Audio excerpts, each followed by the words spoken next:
In a remote valley, shrouded by misty mountains and whispering pines, a young wanderer named Cia Kun moved with quiet purpose. Unlike other warriors whose fame echoed across the lands, he carried no steel blade, no finely forged sword adorned with jewels. His weapon was simple, almost humble, a wooden sword, polished smooth and fragrant with a subtle, lingering scent, like sandalwood warmed by the sun. Villagers often laughed at him. "A toy cannot cut steel," they said. Children mimicked his movements, imagining they were warriors. Yet Cia Kun never wavered. He trained beneath the rising sun, his movements flowing like water over stones, precise, silent, unstoppable. The fragrance of the wooden sword seemed to ripple through the air, touching the hearts of those who watched, awakening a sense of calm that no steel could summon. One fateful night, the quiet of the valley shattered. A band of ruthless thieves descended upon the village, torches burning, their faces twisted with greed. Villagers ran in panic. Cia Kun stepped forward, his wooden sword in hand, eyes steady, heart calm. "You bring a stick to face blades?" a thief mocked, stepping forward. Cia Kun said nothing. He moved. His wooden sword arced through the air, deflecting steel with a surprising resilience. Each motion was measured, precise, like water flowing around rocks, yet carrying an invisible force that pushed the attackers back. By dawn, the bandits had fled, their pride shattered, their weapons useless. Not a drop of blood had been spilled. From that night on, the villagers' perception changed. Cia Kun was no ordinary fighter. True strength, they realized, did not lie in the blade, but in the soul that wields it.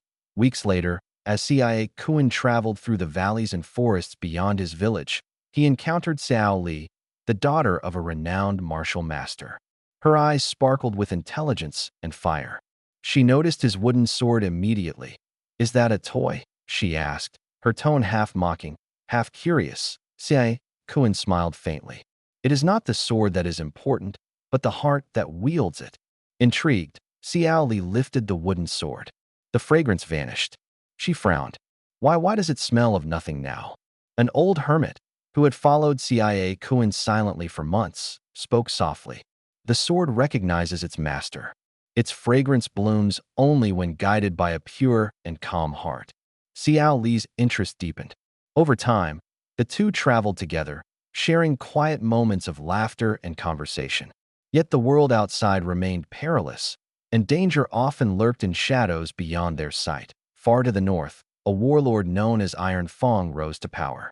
His name struck fear into every valley and mountain.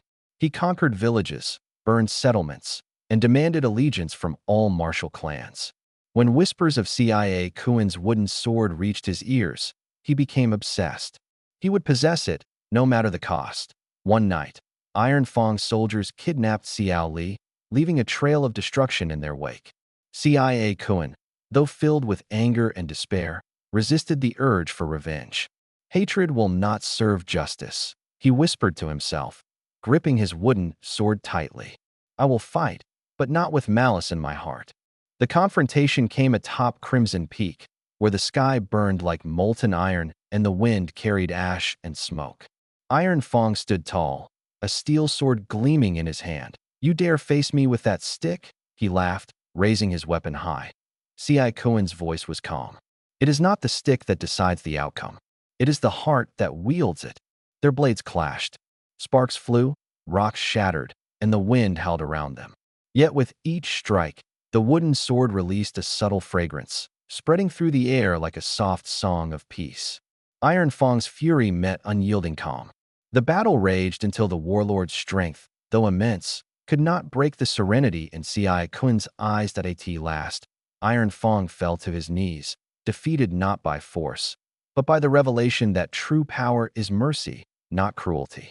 Cia Kun sheathed his wooden sword, leaving the battlefield unbloodied, the fragrance lingering as a silent testament to his victory. Months passed.